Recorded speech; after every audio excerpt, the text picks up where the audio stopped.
bịa busielu dị ego kponye shọpụ ọ ga-enye bịa onye na-akpọ eji wee bulu dị o ji wee fotu dị ego bịa bulu dị ego ka ọ gbafere ọsọ yebe dị shọpụ onye o mesiri onye na-atazi ka ọ si ọga na ndị na-akpaka shọpụ si ndị sekuriti ka abịa ka amali ha. Ndewo gị onye ọma na-ege ntị ma na-ekiri ekiri ebe ị nọ ugbu a bụ na sim.si ha asịrị FM. Onye gị na ya nọkwa taa bụ 042 Solex, onye akụkọ ụwa. Ngwagere akụkọ nke iji wee bịa taa. Aka ndị ọrụ nchekwa ime ahịa akparala otu nwata nwa bọyị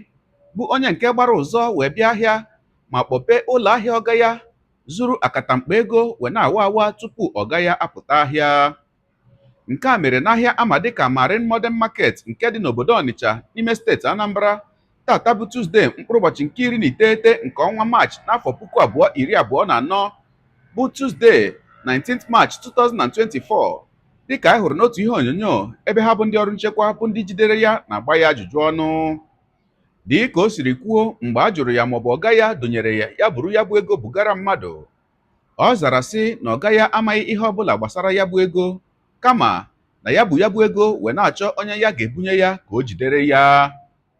Ọnụọgụgụ ego niile nke e nwetara n'aka ya bụ nwa amadi gbakọtara nde naira 3,100,000 bụ 3.1 million naira n'olu bekee. Ogologo kwa dị mmanụ ka mgbede, ya mere ọ ga-aka maka iburu oche gị kpudobe nso ma nọrọ ala ka anyị nyere anya na ya bụ ihe onyonyo ma hụ ka o si wee gaa n'ahịa Marine Modern Market nke dị n'obodo Ọnịcha. Ka m bịakwanụ. Bịa nye akara afọ anyị. Chigozie onye Chigozie nwatụ onye ebe onye Enugu steeti na ebe Enugu steeti akpụgo Nkanụ ka ị bịara ime ebe na n'ụtụtụ a ịbịa shọp gịnị nwe eme ịbịa na shọp bịa n'ụtụtụ fụ ego chi oyi ya ebunye na ebe ka i butere ego na shọp chi oyi ya ebu ya ihe ebuzie n'ụdị aṅa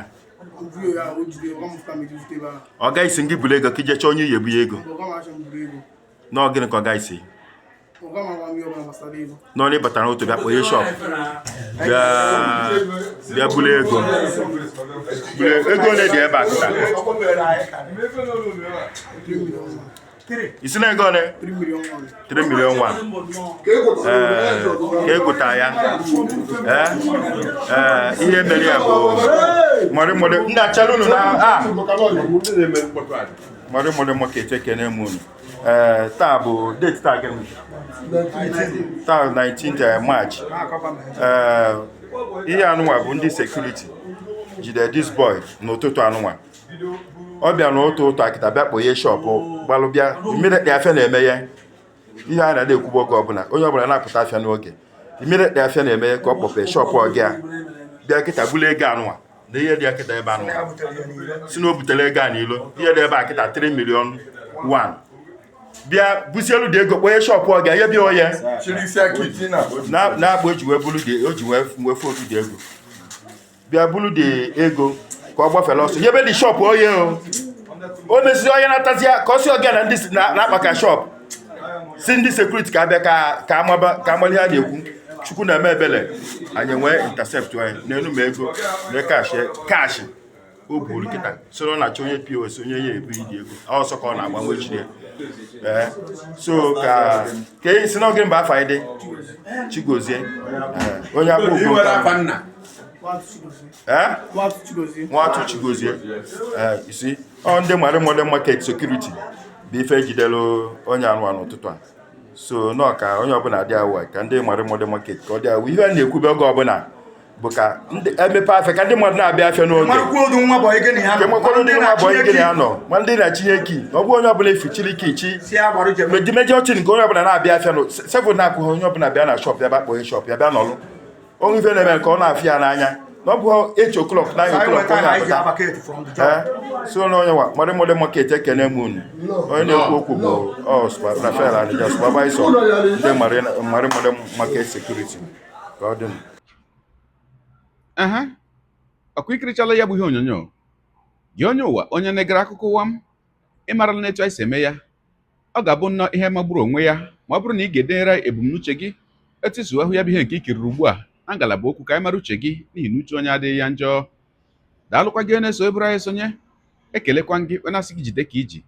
onye asị ya jide ka o ji, ịmara na nke o ji kacha mma. Ekpere m bụ na Chineke nna ga na-anọnyere gị ọpụpụ gị na mbata gị, na-etinyere gị aka n'ezi ihe niile nke ị na-eme. Gị taa bụkwanụ mbụ ị na-ahụ ihe onyonyo anyị, asị gị nnọọ. Onye gị na aka nọkwa bụ 042 Solex, onye akụkọ ụwa nyere akwụkwọ efere mba ụwa. Ya mere ọ bụrụ na ka m mere dị gị mma n'obi nwanne, biko ọ bụ na Facebook na Instagram ka na-ahụ ihe onyonyo pịara m folo, ọ bụ na YouTube ka ị na-ekiri ya bụ ihe onyonyo pịara m sọskraịb, ya na mgbịrịgba anya n'akụkụ ka ị nwee ike na-enweta ihe onyonyo ndị ọzọ m ga na-ewetara gị n'ọdịnihu. Ọ bụ na Twitter ka ị hụrụ ya bụ ihe onyonyo pịara m folo, ọ bụ na TikTok itikere m folo ma atọ ọkụma. Igbo ndị ọma njem ọnụ, Igbo mụrụ nze mụọ ọzọ, ekelekwa m unu wee na-asị na ọ ga na-adịrị unu niile mma o. ise Ngwanụ tụsawara m ihe onyonyo a na-atụsara m ya bụ ihe onyonyo na-apịrị maka na share button ya mara gị mma onye nke m. Udo dịrị unu.